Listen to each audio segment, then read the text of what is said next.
Greetings, you've just heard the Marshall MG15CFX. This is a 1x8 15-watt combo. The CF tells you that it's covered in this fine faux carbon fiber vinyl. I'm not going to lie to you and tell you it's bulletproof, as I've said before, but it looks pretty darn good. What does the X tell you? It tells you it's got an X factor. Yes, folks, this is an analog amp with digital effects and a digital brain. It has 4 channels in total. You'll see 2 buttons here. One that says clean/crunch, the other that says OD1/OD2. These are my channel selectors. Let's go to button number 1, the one that says clean/crunch. When it's green, it's clean, and it rhymes.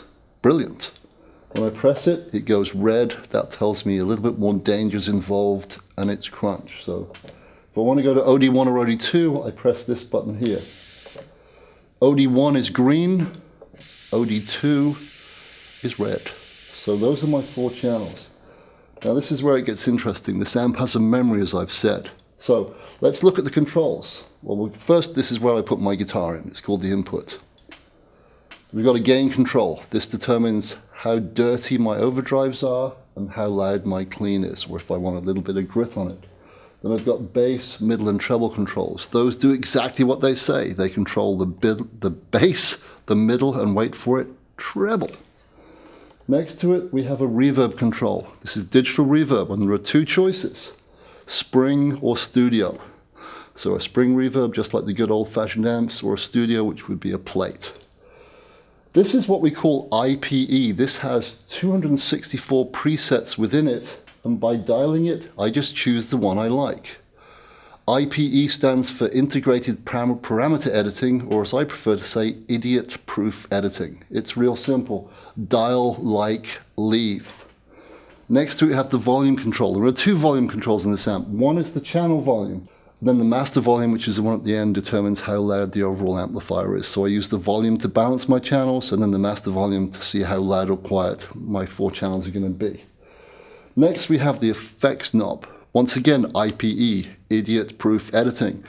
This has a section for chorus, or you can have flange, or you can have phase, or you can have delay, or you can have an octave. If you turn it all the way clockwise, you've got an octave lower note than the one you're playing.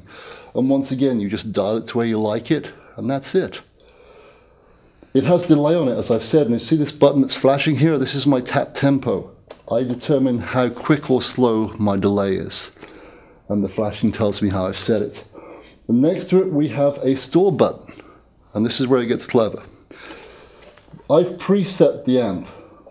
If I don't like what I've changed, I can just go to another channel and it will go back to what I originally had. But if I like what I've done, I just press the store button and hold it, and lo and behold, it stopped flashing. That tells me that every time I go back to that channel, it will always be that setting until I tell it otherwise. The only thing it won't memorize is the master volume control. So you set up your 4 channels and you're ready to rock. 3 other things which we should point out. MP3 line in. That's what you heard at the start. I was playing along with my fine iPod. Also, a headphone output. So you can practice in silence with backing tracks if you so wish. So you don't have to wake up your parents or your neighbors. You don't want your neighbors calling the cops. You don't want your dog waking up barking. Lastly, there's a Footswitch Input, but that's another video because it's an optional extra. So there you have it, the MG15CFX by Marshall.